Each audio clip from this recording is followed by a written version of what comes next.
कविता अपने माता पिता की बहुत लाडली थी। 3 बड़े भाइयों की बहन थी।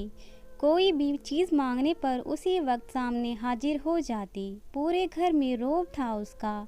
पूरे परिवार और नौकरों पर राजकुमारी की तरह हुक्म चलाती थी कविता। स्कूल में भी पूरा रौब था उसका। बड़े घर की लाडली जो थी वह ऐसे ही उसने कॉलेज में दाखिला ले लिया। उसकी ठाट बाट, बड़ी गाड़ी में आना जाना, हर दिन नया फैशन देखकर हर कोई उससे दोस्ती करना चाहता था। थोड़े ही दिनों में उसके बहुत से दोस्त बन गए। पूरे कॉलेज में उसकी अपनी एक ही अलग पहचान थी। इन दिनों उसके घर एक रिश्ता आया। खानदानी लोग थे और पापा की पुरानी जान पहचान थी उनके साथ।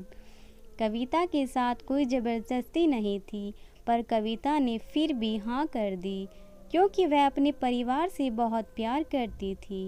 वह जानती थी कि वह लोग उसका अच्छा ही सोचेंगे। लड़के का नाम राज था। राज काफ़ी पढ़ा लिखा और समझदार लड़का था। ससुराल वाले भी बहुत अच्छे थे। ससुराल में कविता की जगह वैसी ही थी जैसे कि मायके में। कोई भी कार्य कविता की सलाह के बिना नहीं होता था। सबकी लाडली बहू बन गई थी वह। फिर उसके घर एक बेटे का जन्म हुआ। राहुल कविता को जान से प्यारा था। पोता पाकर ससुराल वाले तो फूले नहीं समाते थे। कविता कभी कभी सोचती कि उसकी किस्मत कितनी अच्छी है। उसका हर अपना उसे कितना प्यार करता है। चाहे जीवन में कैसा भी समय आए, मेरे अपने हमेशा मेरे साथ हैं। मैं कभी अकेली नहीं हो सकती। कितनी खुशकिस्मत हूँ मैं। पर शायद कविता की खुशियों को उसकी अपनी ही नज़र लग गई थी। एक दिन वह मायके जाने की जिद कर बैठी। राज को बहुत काम था, लेकिन वह फिर भी उसे ले गया। रास्ते में उनकी गाड़ी अन्य गाड़ी से टकरा गई। कविता, राज और राहुल बहुत बुरी तरह से जख्मी हो गए। काफ़ी दिनों के इलाज के बाद राज और राहुल तो ठीक हो गए, लेकिन कविता पूरी तरह ठीक ना हो सकी। सर पर चोट लगने के कारण वह अपनी आंखों की रोशनी खो बैठी।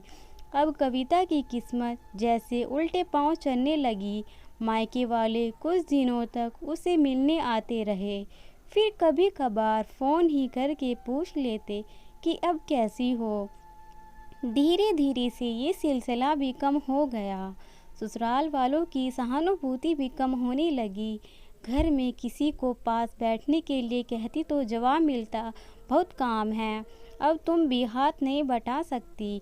राज भी चिड़चिड़े हो गया था। बस राहुल ही था उसके साथ, जिसके साथ हंसते खेलते उसका वक्त गुजरता। एक दिन कविता के हाथ से कुछ सामान गिर गया, जिसकी वजह से राहुल को हल्की सी चोट लग गई। कविता के सास ससुर ने राहुल को उससे अलग कर दिया कि कहीं उसके ना देखने की वजह से बच्चे का कोई नुकसान ना हो जाए। कविता अंदर से टूट चुकी थी। एक दिन उसने सबके सामने मायके जाने की इच्छा रखी तो राज उसे तुरंत मायके छोड़ आया, जैसे कि वह भी यही चाहता था, लेकिन राहुल को उसके साथ नहीं भेजा गया। कविता कभी राहुल से दूर नहीं रही थी, पर अपनी कमी के कारण उसने ज़्यादा बहस नहीं की। कविता को लगा कि वह 3-4 दिन में वहाँ रहेगी तो थोड़ा हवा पानी बदल जाएगा, क्योंकि वह कितने दिनों से कहीं भी बाहर नहीं गई थी।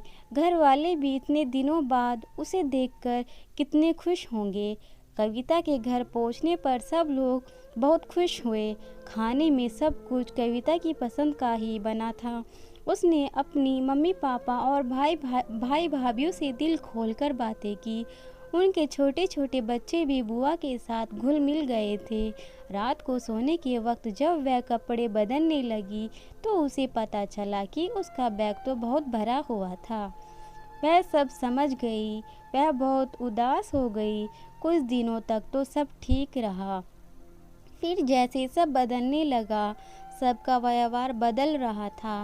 वह लोग जैसे थक चुके थे, उससे सब लोग घूम फिरा कर पूछने लगे कि राज कब आ रहा है। उसे ले जाने के लिए वे बहाना बना देती, जबकि वह जानती थी कि उस घर में अब उसके लिए कोई जगह नहीं। कविता से चलते वक्त कुछ ना कुछ नुकसान हो जाता।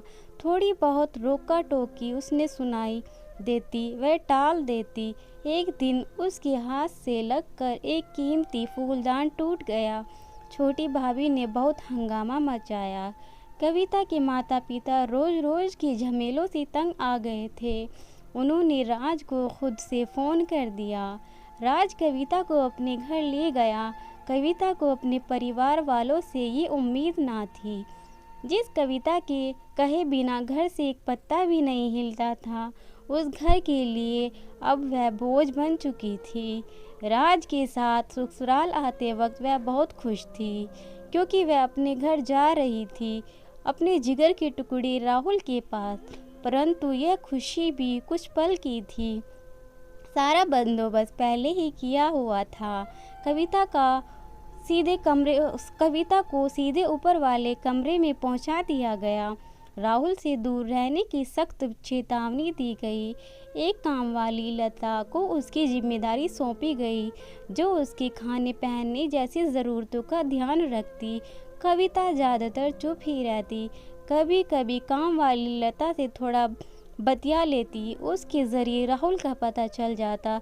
सबकी लाडली बेटी और बहू सबकी लाडली से बोझ बन चुकी थी।